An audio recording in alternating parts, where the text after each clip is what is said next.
Well, ladies and gentlemen, good evening. I think we've had a good discussion in the Security Council of this vital and pressing issue, and I hope that by coming here today, my foreign minister colleagues from several other countries and I have really helped to impress on the Security Council how seriously we take this, the urgency of the matter. As I pointed out earlier in the Security Council, when the presidential statement on Syria was agreed in August, about 1,000 people had died. When the Security Council debated the draft resolution that we and our European colleagues put forward in October, about 3,000 people had died. Now we think nearly 6,000 people have died in Syria in the most appalling repression and violence. And so in the United Kingdom we unequivocally support the work of the Arab League. I think they are to be congratulated and commended on this work and for coming to the Security Council with their report today, which was a very powerful report.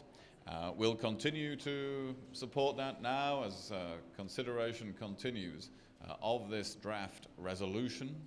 We think it is urgent for the Security Council to pass a meaningful and strong resolution, and that is why with other nations we put forward this resolution endorsing the plan of the Arab League, and I hope the case that has been made so powerfully today will greatly reinforce the arguments for that. A few questions? Yes? The Russian ambassador struck a more conciliatory tone than we've heard before. Do you see it that way, and you have hopes for a deal?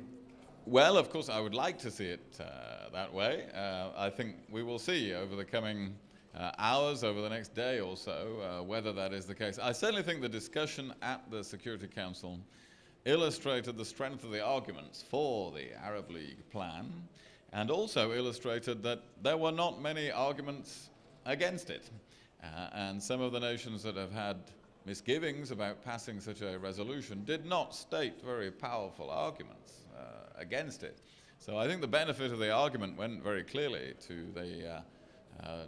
those of us advocating the support for this resolution. Of course, we will hold discussions with Russia and other nations over the next 24 hours to see if we can make progress on this resolution.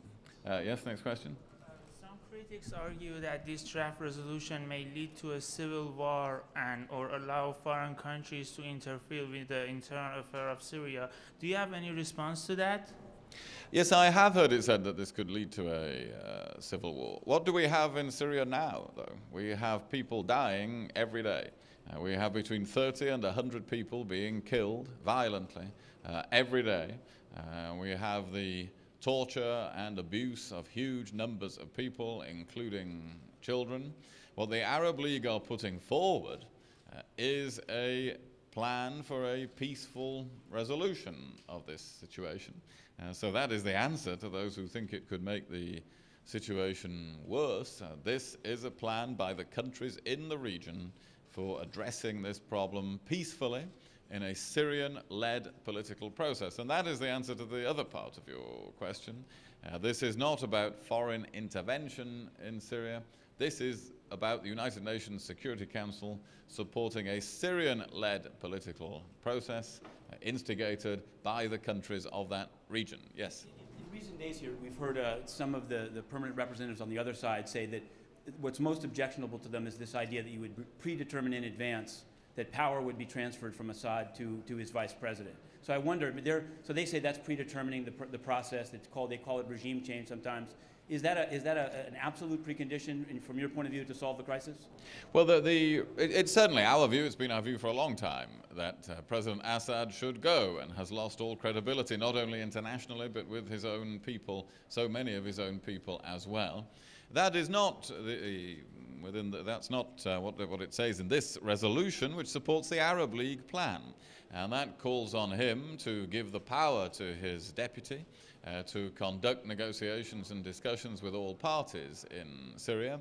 And so I think it was very clear in what the Prime Minister of Qatar said in presenting the position of the Arab League and what the Secretary General of the Arab League said. They were very clear that that is what they are proposing, and that is not regime change from the UN Security Council. Just time for one more question. Yes? Your position is for President Assad to step down Russian position is for them to hold on to the regime of Assad.